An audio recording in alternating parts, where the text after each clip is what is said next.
जय हिंद। आज हम लोग इस वीडियो के माध्यम से क्लास 11 मैथ्स में एक छूटे हुए टॉपिक और एक महत्वपूर्ण टॉपिक को डिस्कस करने जा रहे हैं, जो कि आपका मैथमेटिकल रीजनिंग है। हालांकि अगर आप इस चैनल से जुड़े हुए होंगे तो आपको पता होगा कि यह मैथमेटिकल रीजनिंग जो है क्लास 11 में जितने कोर्स हैं उसका लास्ट टॉपिक है। यानी कि इस टॉपिक को आप अगर पढ़ लेते हैं तो आपका क्लास 11 का पूरा कोर्स कंप्लीट हो जाता है। क्लास 11 का जो आर.एस. अग्रवाल बुक है वह पूरा हो जाता है। तो उम्मीद करते हैं कि आप लोग इस चैनल से जुड़े होंगे और इसका लाभ ले रहे होंगे और घर बैठे बुक आर.एस. अग्रवाल को बना रहे होंगे। तो यहाँ पर सबसे पहला चीज़ जो है मैथमेटिकल रीजनिंग में जानने वाली बात, तो वो है हमारा लॉजिक। लॉजिक क्या होता है इसको हम लोग समझते हैं कि लॉजिक कहता है कि logic is the study of method of reasoning.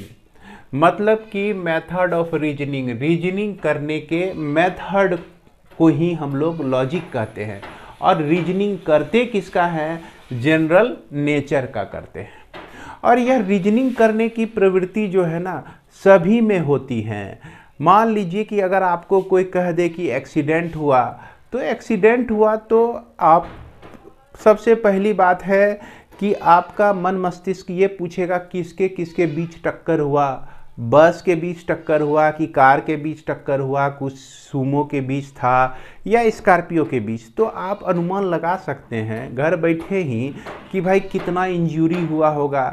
या ये सारी बातों को हम लोग जो बिना देखे और कुछ आधी जानकारी के बाद उसका रिजल्ट तक पहुंचने की जो कोशिश करते हैं वो हमारा इस बीच में लॉजिक काम करता है। जैसे मान लीजिए कि पुलिस भी जो है किसी बदमाश के पास पहुंचने में लॉजिक का सहारा लेते हैं। जैसे किसी भी आदमी का रिपुटेशन खराब है और कोई एरिया में मान लीजिए कोई दुर्घटना घट जाती है, तो लॉजिक क्या कहता है कि भाई जिसका कैरेक्टर पहले से खराब है वही हो सकता है।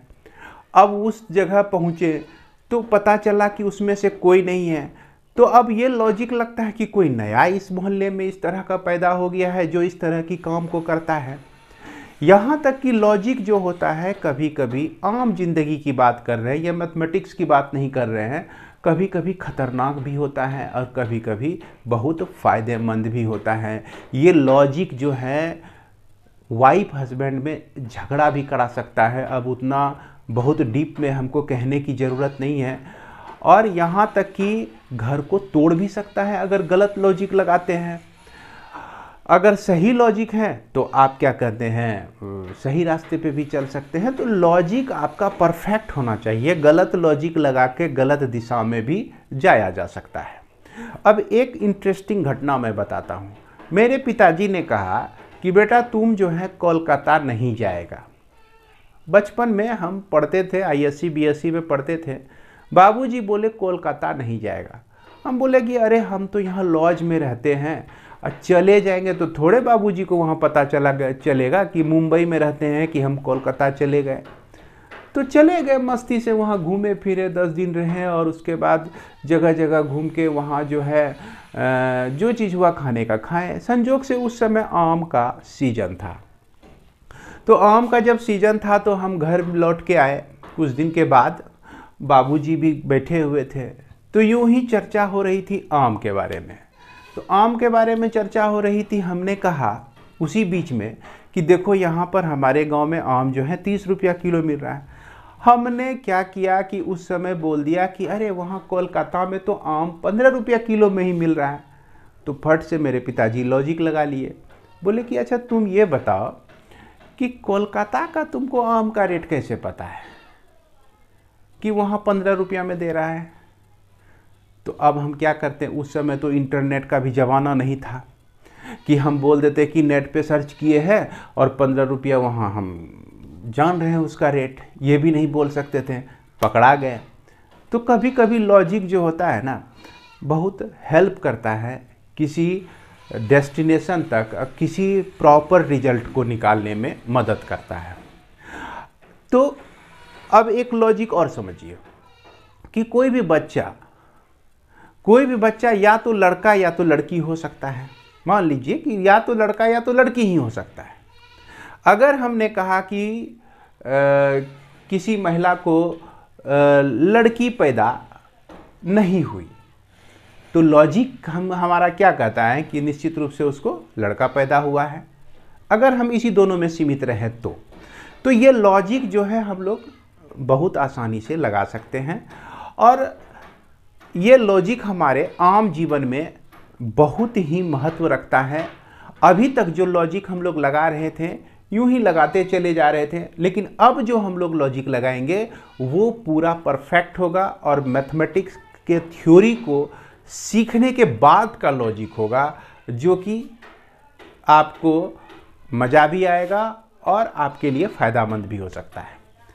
तो चलिए, लॉजिक के बारे में बहुत सारी बातें हो गई, अब हम लोग चलते हैं अपने विषय वस्तु पर। तो यहाँ पर सबसे पहले हम लोग जाने सेंटेंस। तो यहाँ पर लॉजिक में हमारा सेंटेंस आ जाता है। आप कहेंगे कि इंग्लिश का ये वर्ड आ गया सर, तो चलिए इसी से हमारा लॉजिक शुरू होता है, इसीलिए हम लोग सेंटेंस को समझेंगे। क्या कहता है कि ideas and thought are communicated through sentence in any language. English में पढ़े होंगे सेंटेंस का डेफिनेशन, इसमें कोई दो मत नहीं है, इसीलिए हम सेंटेंस में ज़्यादा नहीं बोलेंगे। कुछ गलती हो जाएगी तो आप ही कहिएगा कि सर गलत सलत सेंटेंस में पढ़ा दिए। हम यही बताते जान सकते हैं, कह सकते हैं कि सेंटेंस जो होता है ना, अपनी आइडिया को कम्युनिकेट करने में, संचार करने में हमारी मदद करता है, चाहे वो कोई भी भाषा में हो। ये सेंटेंस जो होते हैं आपका 4 तरह के होते हैं। कितने तरह के होते हैं? 4 तरह के। तो सबसे पहला सेंटेंस आपका जो होता है असर्टिव, जिसका दूसरा नाम होता है डिक्लेरेटिव, और एक्सक्लामेटरी सेंटेंस, जिसको हम लोग it expresses the strong feeling को एक्सप्रेस करने में यह हमारी एक्सक्लामेटरी सेंटेंस मदद करती हैं। और उसके बाद इंट्रोगेटिव सेंटेंस क्या होता है कि अगर हमको कोई क्वेश्चन पूछना हो तो हम इंट्रोगेटिव सेंटेंस का इस्तेमाल करते हैं। और इंपरेटिव सेंटेंस क्या होता है? It expresses the request and command. Request और कमांड में हम लोग इंपरेटिव सेंटेंस यूज करते हैं। या तो वैसा सेंटेंस जिसमें रिक्वेस्ट और कमांड हो, उसको हम लोग इंपरेटिव सेंटेंस कहते हैं। क्वेश्चन वाले जितने भी सेंटेंस हो जाते हैं वो सारे आपका इंट्रोगेटिव सेंटेंस होते हैं। और उसके बाद स्ट्रॉन्ग फीलिंग के लिए हम एक्सक्लामेटरी सेंटेंस को यूज करते हैं। और यहाँ पर असर्टिव सेंटेंस, जिसको हम लोग डिक्लेरेटिव सेंटेंस कहते हैं, इसको अब हम लोगों को ऐसे करके पकड़ लेना है और गले लगा लेना है, और इस 3 से मतलब हमको कम रखना है। समझ गए बात को? अब आइए इसी को समझते हैं कि असर्टिव सेंटेंस हम लोग किसको कहते हैं। A sentence is said to be an assertive sentence if it makes an assertion. Assertion कहने का मतलब किसी भी बातों पर बल डालना। असर्शन कहने का मतलब कि किसी भी बातों पर बल डालना। बल डाल के मैं अगर कुछ बोल रहा हूँ, जैसे मैं खा रहा हूँ, मैं जा रहा हूँ, सूरज पूरब में उगता है, तो स्वाभाविक है कि इन सभी बातों पर कुछ न कुछ बल लगता है। कहने का मतलब कि अब फिजिक्स वाला बल नहीं समझिएगा, ये दबाव एक तरह का कहिए, एक तरह का कहिए सर्टेनिटी कहिए कि वो चीज़ जो है पक्का है। तो इस तरह का सर्टेनिटी जो है इसमें हमको मिलता है, किसमें? असर्टिव सेंटेंस में। और ये असर्टिव सेंटेंस की क्या विशेषता है कि an assertive sentence is either true और फॉल्स बट नॉट बोथ। ये असर्टिव सेंटेंस जो आप बल लगा के बोल रहे हैं, ये ट्रू भी हो सकता है और फॉल्स भी हो सकता है। जैसे कि हम एक एग्जाम्पल मैथ से ही लेते हैं। Equal sides have equal angles opposite to it. अगर साइड इक्वल है और इसके अपोजिट का एंगल जो है इक्वल होगा, तो भैया ये सही बात है, ठीक है। तो ये आपका ट्रू सेंटेंस हो गया। अगर हम ये कहें कि sum of all angles of a quadrilateral is 180 degree, sum of all angles of a quadrilateral is 180 degree, किसी क्वाड्रिलेटरल के सभी एंगल का सम जो है 180 होता है, तो आप कहेंगे कि नहीं सर ये सरासर गलत है, तो वो फॉल्स हो गया। तो इसी तरह से अब एक एग्जांपल लेते हैं। 7 is less than 5, 7 is less than 5, 7 जो है 5 से छोटा है, ये आपका असर्टिव सेंटेंस है। और ये सेंटेंस जो है गलत है, क्योंकि सर 7 जो है छोटा नहीं होता है, वो 7 जो है 5 से बड़ा होता है।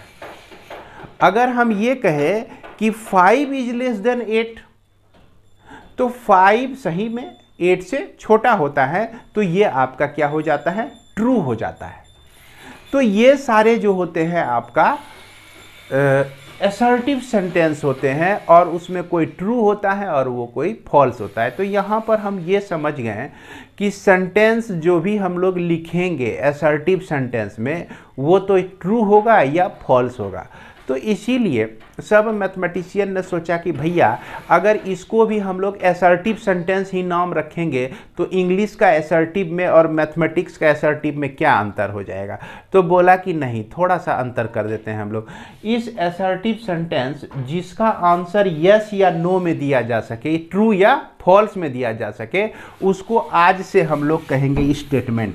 यानी कि एक असर्टिव सेंटेंस जिसका आंसर ट्रू या फॉल्स में दिया जा सके, ट्रू या फॉल्स में दिया जा सके, उसको हम लोग कहेंगे स्टेटमेंट। क्या कहेंगे, स्टेटमेंट कहेंगे। स्टेटमेंट को और एक नाम दिया गया जिसको हम लोग कहते हैं प्रोपोजिशन, प्रोपोजिशन कहते हैं, इसको याद रखिए। स्टेटमेंट का हिंदी जो होता है कथन होता है। तो प्रायः इस थ्योरम में पढ़े होंगे, बहुत सारा प्रमेय पढ़े होंगे, या अभिगृहित यानी कि एक्सियम्स पढ़े होंगे, वो सारा क्या कहलाता है, स्टेटमेंट कहलाता है, यानी कि कथन कहलाता है। तो इसलिए आज जो है हम लोग जितने भी इसमें चीज़ें पढ़ेंगे, जितने भी लॉजिक के रिलेटेड बातों को सीखेंगे, सब में स्टेटमेंट होगा और उसमें हम लोग अपना लॉजिक लगाएंगे। अब हम लोग आइए देख लेते हैं डेफिनेशन ऑफ स्टेटमेंट। हालांकि डेफिनेशन ऑफ स्टेटमेंट तो आपको पता चल ही गया होगा, लेकिन फिर भी इसको हम लोग आइए अब हम लोग समझते हैं कि स्टेटमेंट या प्रोपोजिशन क्या होता है। इसको ध्यान से सुनिएगा। स्टेटमेंट या प्रोपोजिशन हम लोग ये जो बनता है, कहाँ से बनता है, डिक्लेरेटिव सेंटेंस यानी असर्टिव सेंटेंस। तो assertive sentence is said to be statement, assertive sentence को ही हम स्टेटमेंट कहेंगे।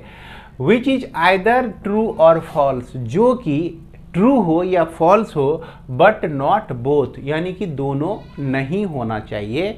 तो इस स्थिति में हम इसको क्या कहेंगे, स्टेटमेंट कहेंगे। और इस स्टेटमेंट को डिनोट किया जाता है, it is denoted by PQRST, ETC से डिनोट किया जाता है।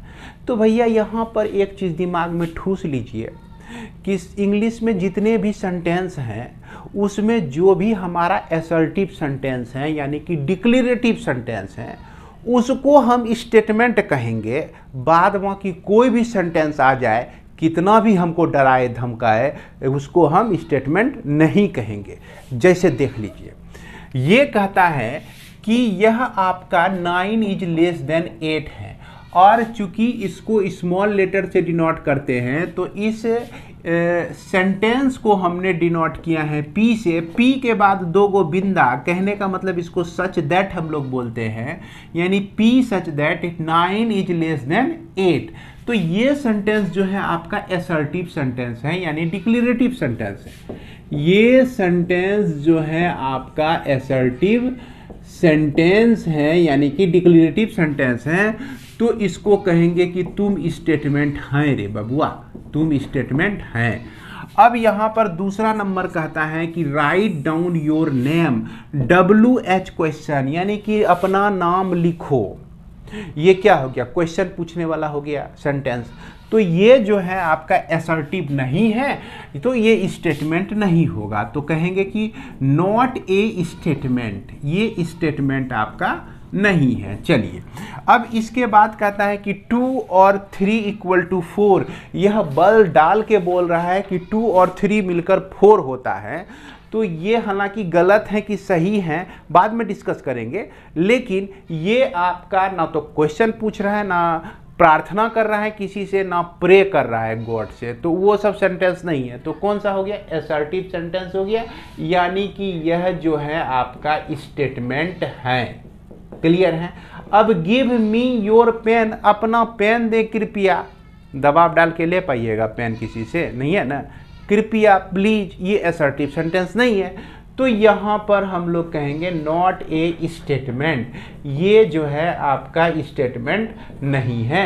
उसके बाद 10 - 6 = 5, अच्छा 4 कर देते हैं, 10 - 6 = 4, तो क्या है, ये आपका स्टेटमेंट है, क्या है, स्टेटमेंट है, ये आपका क्या है, स्टेटमेंट है।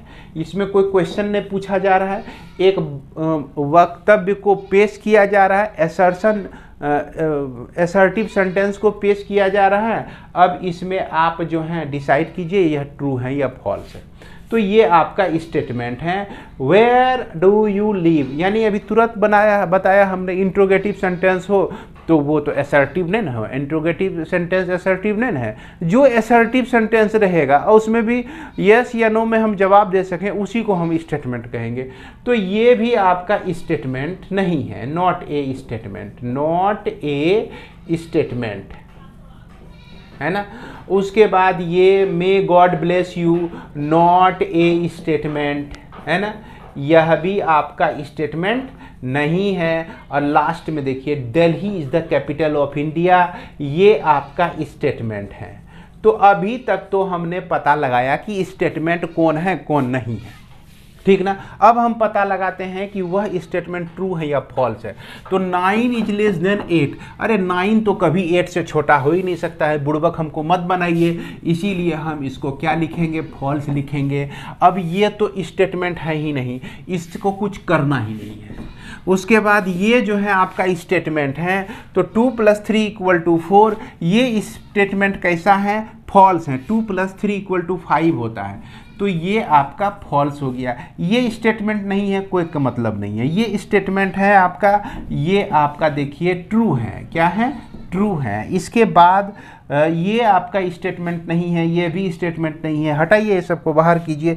और Delhi is the capital of India एक स्टेटमेंट है। अब ये ट्रू है या फॉल्स है, तो सही में भैया दिल्ली जो है इंडिया का कैपिटल है, इसमें कोई शक नहीं है, तो इसीलिए हम इसको क्या कहेंगे, ट्रू कहेंगे। तो उम्मीद करते हैं कि इस ट्रू और फॉल्स को समझ गए होंगे। अब देखिए एक बात समझिए कि ट्रूथ वैल्यू हम लोग किसको कहते हैं, ट्रूथ वैल्यू हम लोग किसको कहते हैं। ट्रूथ वैल्यू में आता है आपका ट्रू और फॉल्स दोनों, ट्रू और फॉल्स जो है दोनों आता है। ट्रू को हम लोग टी से डिनोट करेंगे, फॉल्स को हम लोग एफ से डिनोट करेंगे। किससे डिनोट करेंगे, ट्रू को टी से, फॉल्स को एफ से डिनोट करेंगे। अगर पूछा जाए ट्रूथ वैल्यू तो इसमें दोनों चीज़ आता है। अब देखिए हमने पूछा कि ये जो सेंटेंस है पी का ट्रूथ वैल्यू क्या है, फॉल्स है, एफ है। उसके बाद हमने पूछा कि ये जो 3 नंबर है 2 + 3 = 4 लिखा हुआ है, इसका ट्रूथ वैल्यू क्या है, तो एफ है, यानी फॉल्स है ना। उसके बाद अगर हमने पूछे कि ये जो आपका स्टेटमेंट दिया गया है, यह स्टेटमेंट का ट्रूथ वैल्यू क्या है, तो इस स्टेटमेंट का ट्रूथ वैल्यू जो है क्या हो जाएगा, ट्रू हो जाएगा, टी हो जाएगा। और ये लास्ट वाला स्टेटमेंट का भी ट्रूथ वैल्यू जो है टी हो जाएगा। ट्रूथ वैल्यू कहने का मतलब कि वह जो स्टेटमेंट है आपका ट्रू है या फॉल्स है, ये चीज़ की जानकारी उसे देना है। इसके बाद आगे हम लोग और भी देखते हैं। तो आइए अब हम लोग समझते हैं कि ओपन स्टेटमेंट क्या होता है और ट्रूथ सेट क्या होता है। हालांकि ओपन स्टेटमेंट के बारे में कुछ लिखा है, ट्रूथ सेट के बारे में भी कुछ लिखा है, इस पर ज़्यादा ध्यान नहीं देना है। इसके अलावे जो मैं बताऊंगा उस पर ज़्यादा फोकस करना है। क्या कहता है ये कि open statement, a statement is said to be open statement if it contains variable. एक स्टेटमेंट जो कि वेरिएबल को कंटेन करता है and it becomes statement for definite value और वैल्यूज विच आर असाइंड। मतलब कि कुछ दिए हुए वैल्यू के चलते अगर वह स्टेटमेंट हो जाता है जिसमें वेरिएबल भी होता है, उसको हम लोग ओपन स्टेटमेंट बोलते हैं। जैसे एक एग्जांपल हम लेते हैं कि ये पहला एग्जांपल x + 2 = 0 हम लेते हैं, क्लियर है। ये आपका क्या है, ओपन स्टेटमेंट है। कैसे ओपन स्टेटमेंट है, x का वैल्यू, यहाँ एक वेरिएबल भी है और क्या है कि इसके लिए कोई खास वैल्यू के चलते ये स्टेटमेंट बन जाता है, ये स्टेटमेंट बन जाता है, इसीलिए इसको हम लोग ओपन स्टेटमेंट कहेंगे। जैसे x का वैल्यू आप 1 रख दीजिए तो यह आपका स्टेटमेंट बन जाता है। अगर x का वैल्यू -2 भी रख दीजिए तो भी यह आपका स्टेटमेंट बन जाता है। अगर x का वैल्यू हम a रख दें तो क्या यह स्टेटमेंट बनता है? तो यह नॉट ए स्टेटमेंट, ये स्टेटमेंट नहीं बनता है। a रख दें, a का वैल्यू तो अल्फ़ाबेट आ गया यहाँ पर, अल्फ़ाबेट का यहाँ पे क्या काम? b रख दिए, अल्फ़ा रख दिए, बीटा रख दिए, गामा रख दिए। कहने का मतलब कि खास असाइंड वैल्यू के लिए विच आर असाइंड, वह जो वैल्यू जो कि हमको खास वैल्यू दिया रहे, उस दिए गए वैल्यू के चलते अगर वह स्टेटमेंट बन जाता है जिसमें कि वेरिएबल हो, तो उसी को हम लोग ओपन स्टेटमेंट कहते हैं। तो यहाँ पर हम ये कह सकते हैं कि x बिलोंग्स टू हमने कह दिया I, तो यह जो है आपका स्टेटमेंट कहलाया। क्लियर है? अगर हम कह दें कि x बिलोंग्स टू अल्फ़ाबेट कर दें या कुछ और भी सिंबल हम यहाँ लेने लगें तो वहाँ तो वह स्टेटमेंट नहीं होगा। या तो यहाँ कोई शब्द डाल दें, रन, कैट, रैट, मैट, या कुछ भी x के जगह पे डाल दें, वेरिएबल तो बहुत कुछ भी हो सकता है ना, कुछ भी डाल दें तो ये स्टेटमेंट नहीं होगा। लेकिन अगर हम इसको रखते हैं तो यह स्टेटमेंट होगा और इसमें वेरिएबल भी है, इसीलिए यह आपका कैसा स्टेटमेंट है? ओपन स्टेटमेंट है। अब यहाँ पर देखिए, अगर x = 1 रखते हैं तो यह आपका ट्रू होता है कि फॉल्स होता है? 1 रखने से 1 + 2 करने से 0 के बराबर नहीं होता है, इसीलिए यह आपका ट्रूथ वैल्यू फॉल्स हो गया। x = -2 रखने से यह 0 के बराबर हो जाता है, तो इसका ट्रूथ वैल्यू t हो गया। अब इससे तो कोई मतलब ही नहीं है, ये स्टेटमेंट आपको होने ही नहीं दे रहा है। तो यहाँ पर ओपन स्टेटमेंट में दिमाग में याद रखिएगा कि वेरिएबल होगा और वेरिएबल का कुछ न कुछ असाइंड वैल्यू हमको मिलेगा, वो आपका ओपन स्टेटमेंट होगा। और ओपन स्टेटमेंट जिस वैल्यू के लिए ट्रू होता है उसको हम लोग ट्रूथ सेट कहते हैं। अब देख सकते हैं कि the set of all values of variable for which open statement is true is called the truth set of the open statement. अब हम ये एग्जाम्पल लिए हुए हैं, देख रहे हैं यह एग्जाम्पल का ट्रूथ सेट हम पूछें क्या हो जाएगा? ट्रूथ सेट ये हो जाएगा, इसमें सिर्फ एक एलिमेंट आएंगे, -2 आएंगे। अब इसके बाद और दूसरा एग्जाम्पल हम लेते हैं। ये कोई स्टेटमेंट है जो कि x - 1, x - 2 और ये x - 3 = 0। तो यहाँ पर x बिलोंग्स टू I अगर हम ले लें, हालांकि x कोई ना कोई नंबर ही लेना पड़ेगा और कोई दूसरा सिंबल नहीं लेना पड़ेगा, हम नहीं ले सकते हैं। तो ये जो है आपका सबसे पहली बात है कि ये स्टेटमेंट है और इस स्टेटमेंट में वेरिएबल भी हैं। चलिए ठीक है, और वेरिएबल का मान जो है कोई खास वैल्यू ही है ना, असाइंड वैल्यू है, वैल्यू को हमारा असाइंड कर दिया गया है, दायरा दे दिया गया है, तो इसीलिए ये आपका ओपन स्टेटमेंट है। अब पूछें कि यह जो है आपका किसके लिए ट्रू हो सकता है? 0 हो सकता है। x का वैल्यू 1 रख दीजिए, इसका जो ट्रूथ सेट हो जाएगा, ट्रूथ सेट जो हो जाएगा, x का वैल्यू 1 रख दीजिए तो भी 0 हो जाएगा, x का वैल्यू यहाँ पर 2 रख दीजिए तो भी 0 हो जाएगा। देखिए 2 - 2 करेंगे तो 0 हो जाएगा ना, 0 के चलते सबको 0 ले लेगा, सबको डुबा के मार देगा, 0 के बराबर कर देगा। अगर हम x का वैल्यू यहाँ पर 3 ले लें तो 3 के चलते ई 0 हुआ, ई बेहुदा सबको लेके डूब जाएगा। इससे मल्टीप्लाई होगा, इससे भी 0 हो गया, इससे फिर मल्टीप्लाई होगा, इससे भी 0 हो जाएगा। यानी कि यह वैल्यू जो है, 3 वैल्यू जो कि जिसके लिए यह ट्रू होता है, तो यह आपका क्या हो जाएगा? ट्रूथ सेट हो जाएगा। अब इसमें एक चीज़ आपको जानना है कि क्वांटिफायर हम लोग किसको कहते हैं? क्या जानना है? क्वांटिफायर है, क्वांटिफायर। हालांकि ये सब चीज़ों का उपयोग आप लोग करते रहते हैं। सेट ऑफ वर्ड्स हैं, सेट ऑफ वर्ड्स हैं। अब क्या होता है कि कभी कभी बहुत सारा शब्द को लिखने से अच्छा है कि एगो सिंबल हम ले लें। तो जैसे देखिए, ये जो आप लोग सिंबल यूज करते हैं उल्टा ए, तो ये इसका मतलब क्या होता है कि फॉर ऑल होता है। क्या होता है? फॉर ऑल के जहाँ फॉर ऑल यूज करना रहे या फॉर एवरी लिखना रहे तो वहाँ पर हम लोग उल्टा यह ए लिख लेते हैं। और ये देखिए, ये उल्टा ई लिख दिए तो इसको हम लोग क्या कहते हैं? देयर एग्जिस्ट कहते हैं। क्या कहते हैं? देयर एग्जिस्ट कहते हैं, है ना। ये देयर एग्जिस्ट एक ऐसा कॉमन वर्ड है, अगर आप जाएंगे डिग्री क्लासेस में जाएंगे तो बार बार देयर एग्जिस्ट लिखना पड़ेगा। उससे अच्छा है कि यह सिंबल आप यूज कर लीजिएगा। हर एक जगह देयर एग्जिस्ट लिखाएगा, देयर एग्जिस्ट लिखाएगा, मतलब कि एक पेज में गिनिएगा तो कहते 10 गो तो देयर एग्जिस्टे लिखना है, तो कत्ता हम देयर एग्जिस्ट लिखते रहेंगे, बस इसी सिंबल को यूज कर लेंगे। क्लियर है? अब देखिए क्वांटिफाइड स्टेटमेंट क्या होता है। जिस स्टेटमेंट में ये सब घुस जाए, जिस स्टेटमेंट में ये सब घुस जाए, यानी कि स्टेटमेंट के साथ जो है STATEMENT स्टेटमेंट के साथ अगर ऐड हो जाए यानी प्लस हो जाए, है ना, ये प्लस हो गया ये वाला इसके साथ स्टेटमेंट और प्लस ये दोनों मिल जाए तो ये आपका क्या कहलाता है? ये कहलाता है क्वांटिफाइड स्टेटमेंट कहलाता है, स्टेटमेंट कहलाता है। जैसे एक एग्जांपल हम देते हैं कि n greater than 0 for all natural number n, n greater than 0 for all natural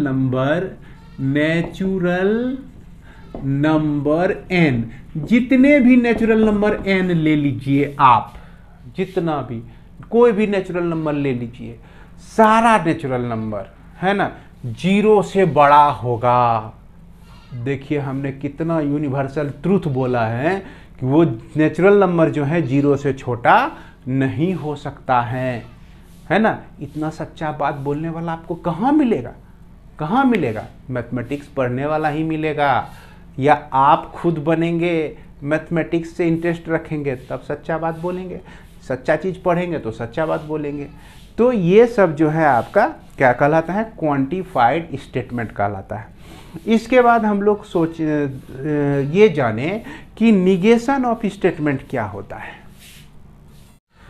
तो अब हम लोग समझते हैं कि निगेशन ऑफ स्टेटमेंट या इसका दूसरा नाम होता है डेनियल ऑफ ए स्टेटमेंट। क्या होता है? Daniel of A statement.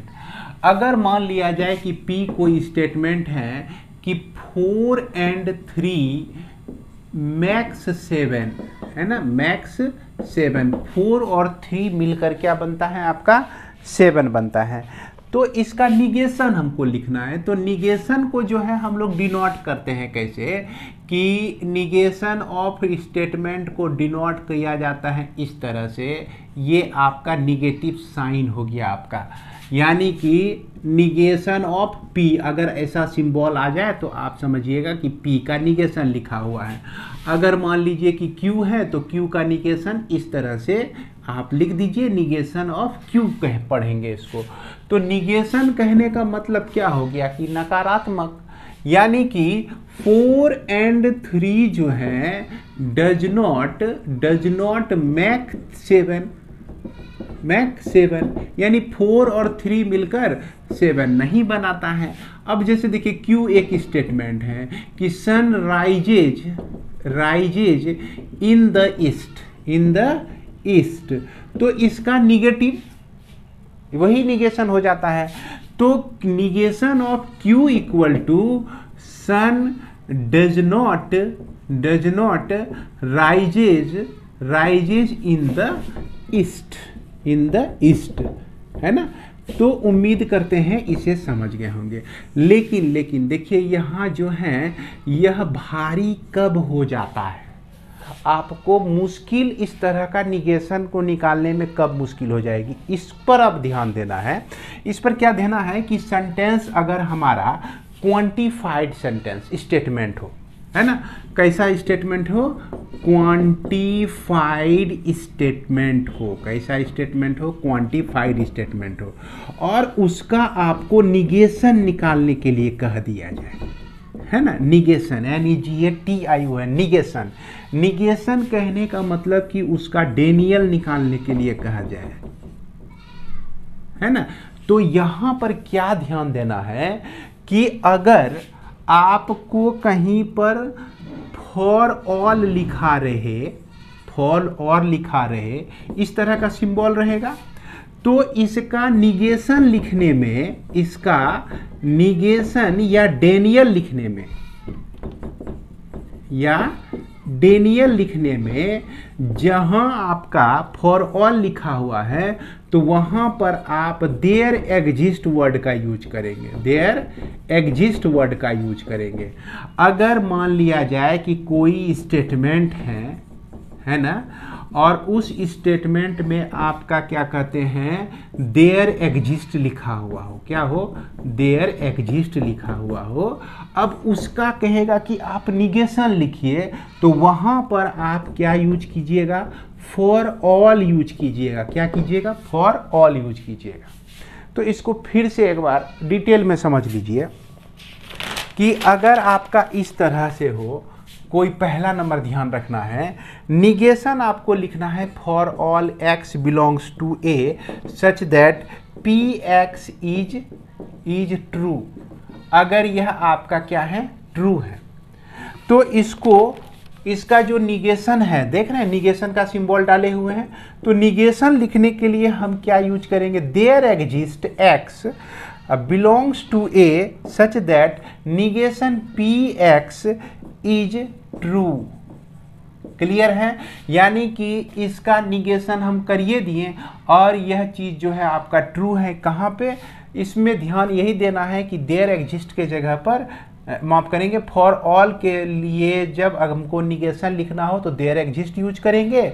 और दूसरा, अगर निगेशन हमको लिखना है कि there exist x belongs to a such that px is true, है ना, इसको लिखना है, तो इसका निगेशन क्या हो जाएगा, निगेशन क्या हो जाएगा आपका, देयर एग्जिस्ट है तो लिखेंगे for all x belongs to a such that यह px इज ट्रू।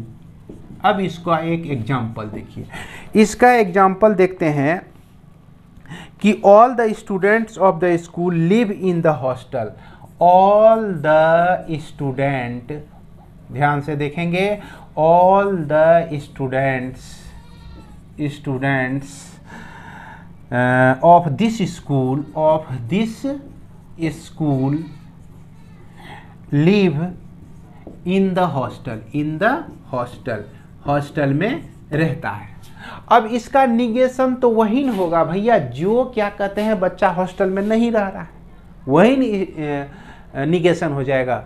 और निगेशन होने के लिए क्या सभी बच्चे को हॉस्टल से बाहर होना चाहिए कि कम से कम एको बच्चा बाहर रहेगा, हॉस्टल में नहीं रहता है, तो इस स्टेटमेंट को गलत साबित करने में, इस स्टेटमेंट का निगेशन साबित करने में पर्याप्त है, क्योंकि ये स्टेटमेंट कह रहा है कि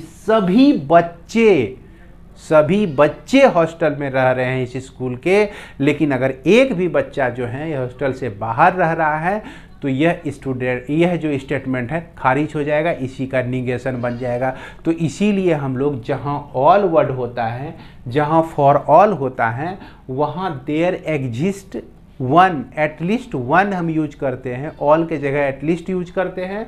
और देयर एग्जिस्ट कहने का मतलब कि कम से कम एक चीज, देयर एग्जिस्ट करने का मतलब कम से कम एक एग्जिस्ट करेगा, ये सेंस देता है, एक के लिए सेंस देता है, ये सभी के लिए सेंस देता है, फॉर ऑल सभी चीज़ के लिए सेंस देता है। तो इसको हम लिख सकते हैं कि एटलीस्ट वन स्टूडेंट, इसका निगेशन क्या लिख सकते हैं, at least one student of this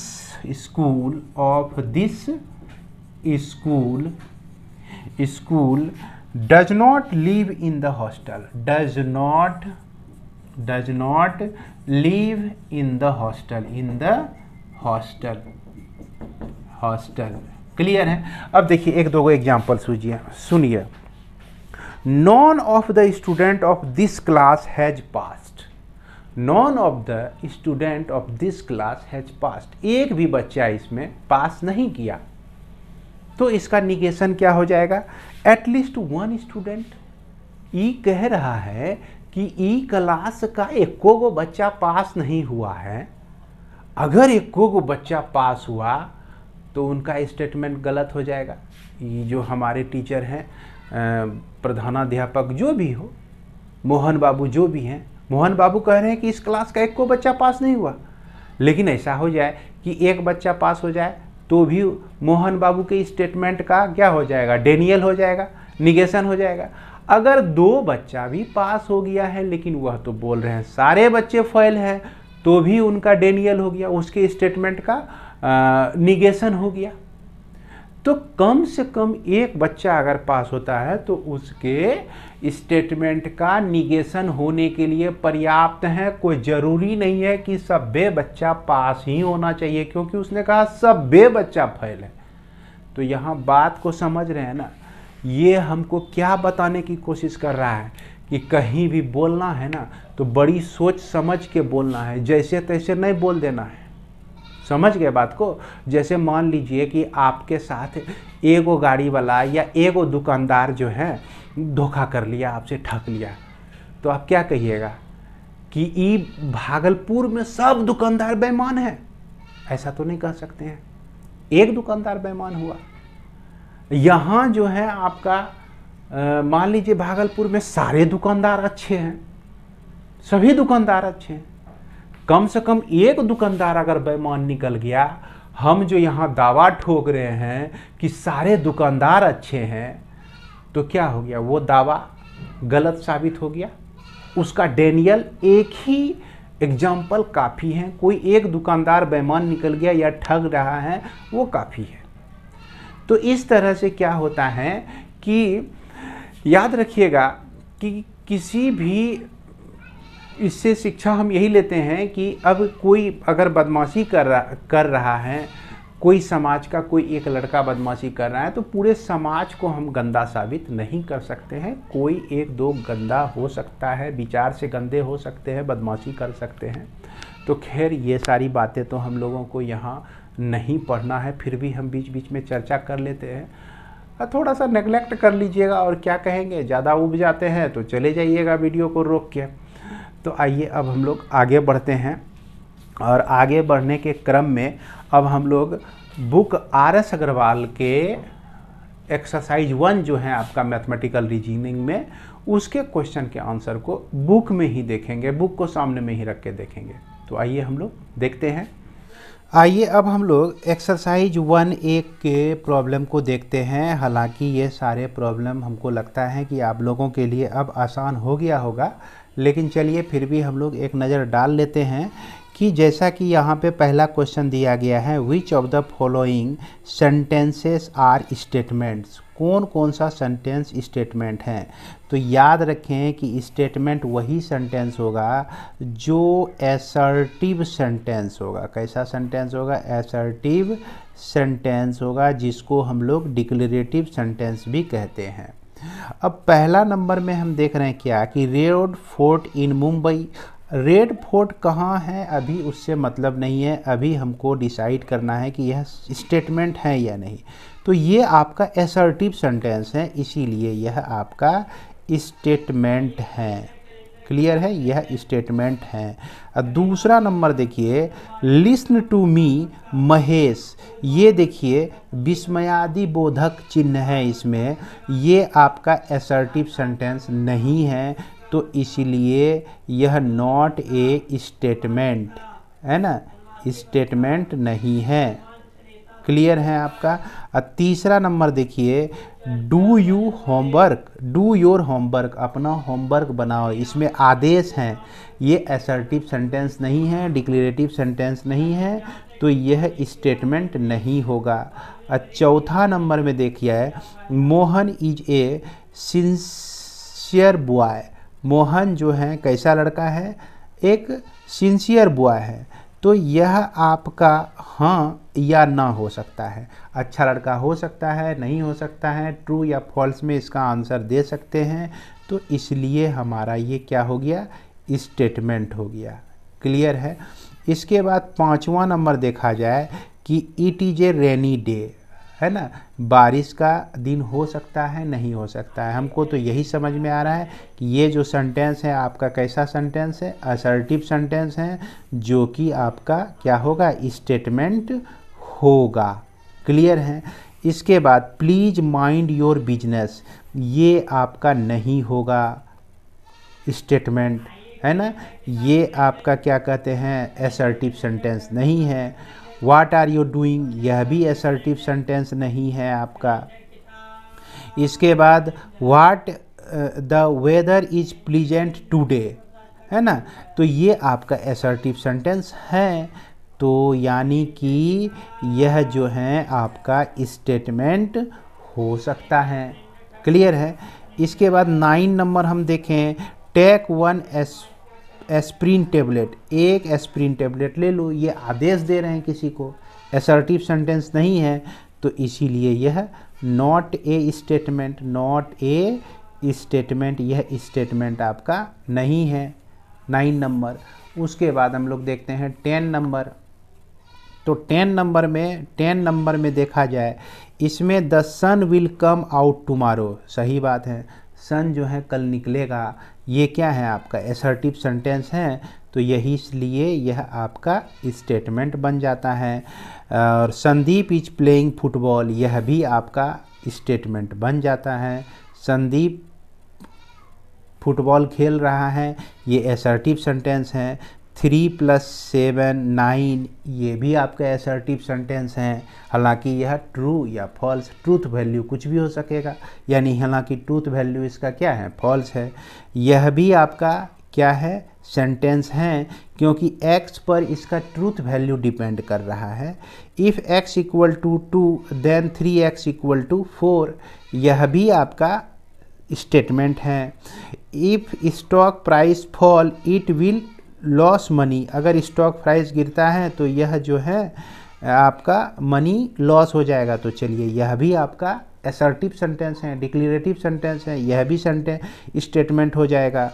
oh it is too hot, ये आपका क्या है, दूसरा सेंटेंस है, कहने का मतलब असर्टिव सेंटेंस नहीं है, इसलिए यह हमारा स्टेटमेंट नहीं होगा। यानी कि यह जो कोई देख रहे हैं 16 नंबर, ये स्टेटमेंट नहीं होगा, नॉट ए स्टेटमेंट, यह स्टेटमेंट नहीं होगा। और कमल इज माई यंगर सिस्टर, तो यह आपका स्टेटमेंट होगा, है ना, यह जो है आपका स्टेटमेंट होगा। अब ये ट्रू है या फॉल्स है, कमल क्या बोल रहा है, उसके आसपास में जो रहता है वही बता सकता है कि इसका ट्रूथ वैल्यू ट्रू है या आपका फॉल्स है। तो उम्मीद करते हैं कि स्टेटमेंट का तो कन्फ्यूजन आपका दूर हो ही गया होगा निश्चित रूप से। इसके बाद हम लोग दूसरा नंबर देखते हैं कि write the truth value each of the following statement, इसका ट्रूथ वैल्यू लिखना है, ये ट्रू है या फॉल्स है। तो the quadratic equation this has 2 real roots, क्या इसका 2 रियल रूट हैं, तो यह आपका देख लीजिए कैसे पता चलेगा, d = b² - 4ac करके, तो b का वैल्यू 1 - 4 × 1 × 1 करते हैं तो यह -3 आता है, तो इसका 0 से छोटा हो गया, तो यह इमेजिनरी वैल्यू है, इसका कैसा वैल्यू, इमेजिनरी रूट्स हैं, तो इसीलिए यह आपका क्या हो जाएगा, फॉल्स हो जाएगा ट्रूथ वैल्यू। दूसरा देख लीजिए, √3 इज एन इरेशनल नंबर, तो सही बात है भैया, √3 जो है इरेशनल नंबर है, तो इसका ट्रूथ वैल्यू t हो जाएगा, ट्रू हो जाएगा। 2 + √3 इज ए कॉम्प्लेक्स नंबर, तो 2 + √3 इज ए कॉम्प्लेक्स नंबर, तो √3 तो ये तो हो गया इरेशनल नंबर हो गया, कॉम्प्लेक्स नंबर के लिए क्या होना चाहिए, इसके साथ i आना चाहिए, तो कॉम्प्लेक्स नंबर i तो है नहीं, तो इसका मतलब कि इसको यह जो कॉम्प्लेक्स नंबर बोल रहा है ये तो कॉम्प्लेक्स नंबर है नहीं, तो नहीं है, तो इसका ट्रूथ वैल्यू फॉल्स हो जाएगा। इसके बाद चौथा नंबर हम लोग देखते हैं। चौथा नंबर आप देख सकते हैं यहाँ पे क्या कह रहा है आपका कि every real number is a complex number, तो हर एक रियल नंबर जो है आपका कॉम्प्लेक्स नंबर है, तो यह आपका क्या हो जाएगा, फॉल्स हो जाएगा, है ना। ये 4 नंबर जो है आपका फॉल्स हो जाएगा। क्यों? क्योंकि रियल नंबर सबके बारे में सोचिए, तो क्या सबको कॉम्प्लेक्स नंबर कह सकते हैं? 2 को क्या हम कॉम्प्लेक्स नंबर कह देंगे? 3 को क्या कॉम्प्लेक्स नंबर कहेंगे? पहले तो इसको रियल नंबर न कहेंगे, तब न बाद में अगर 0 + i जोड़ देते हैं तो रियल पार्ट ही इसमें बचता है, तो फिर भी तो ये रियल नंबर ही है, तो इसको कॉम्प्लेक्स नंबर हम क्यों कह देंगे? है कि नहीं? गुस्सा आएगा कि नहीं इसको आप कॉम्प्लेक्स नंबर कहिएगा तो ये आपका फॉल्स हो गया। अब यहाँ कहता है कि 10 / 2 + 3 = 2। अब इसको सॉल्व कर लीजिए, सॉल्व करके देखिएगा तो यह आपका फॉल्स आएगा, तो यह 5 नंबर जो है फॉल्स हो जाएगा।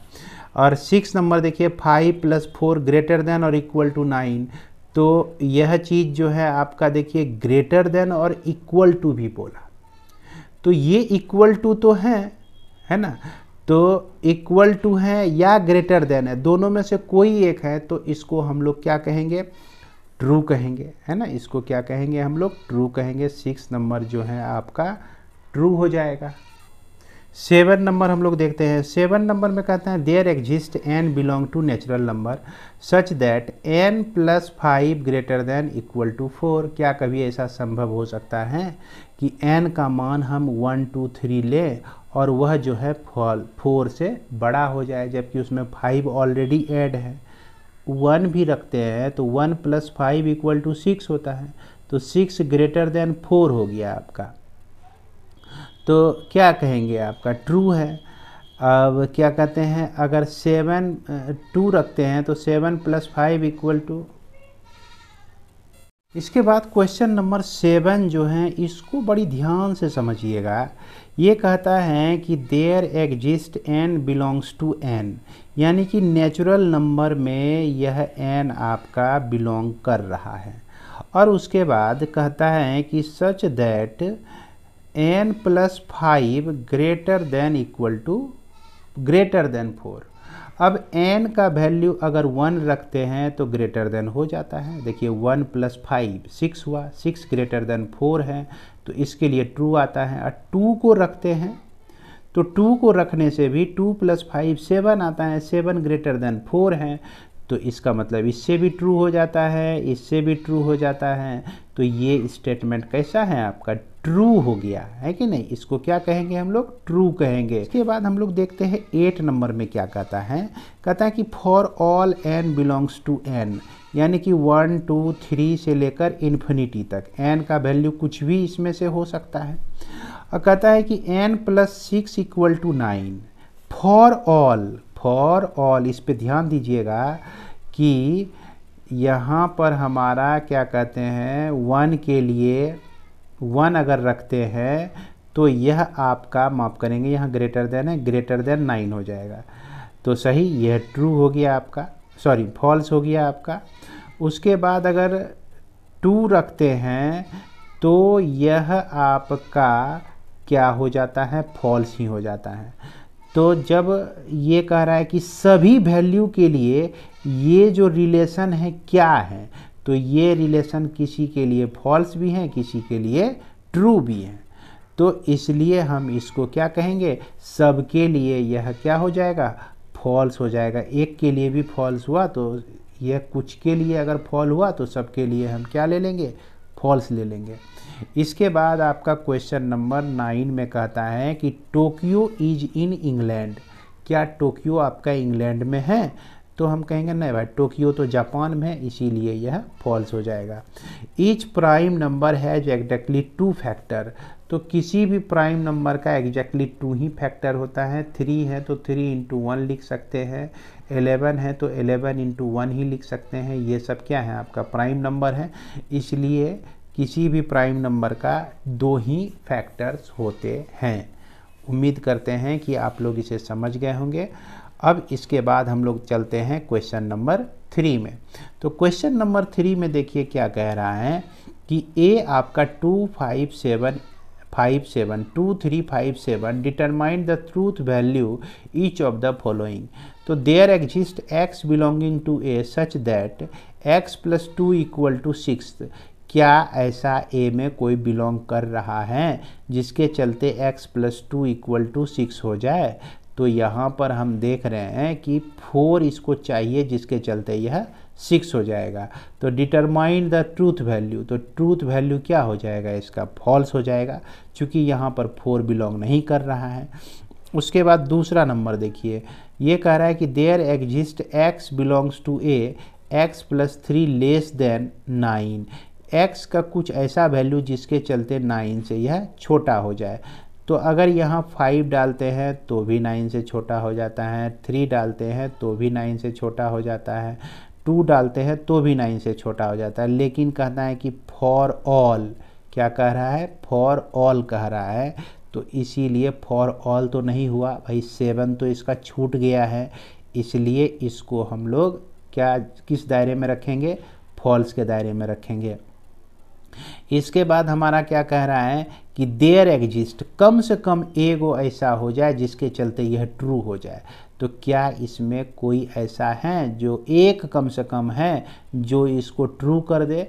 तो x का वैल्यू आप 2 ले लीजिए तो नहीं होगा ट्रू, 7 ले लीजिए तो 7 ले लीजिए तो यह ट्रू हो जाएगा। 7 यहाँ रखते हैं तो 7 प्लस 3 10 होता है और 10 ग्रेटर देन 9 हो गया, तो इसीलिए यह 4 नंबर जो है आपका क्या हो जाएगा? ट्रू हो जाएगा। 4 नंबर हमारा ट्रू हो जाएगा। अब 5 नंबर में कहता है कि there exist x belongs to a, कम से कम एक x का एक value such that x is even, x कैसा होना चाहिए? इवन होना चाहिए।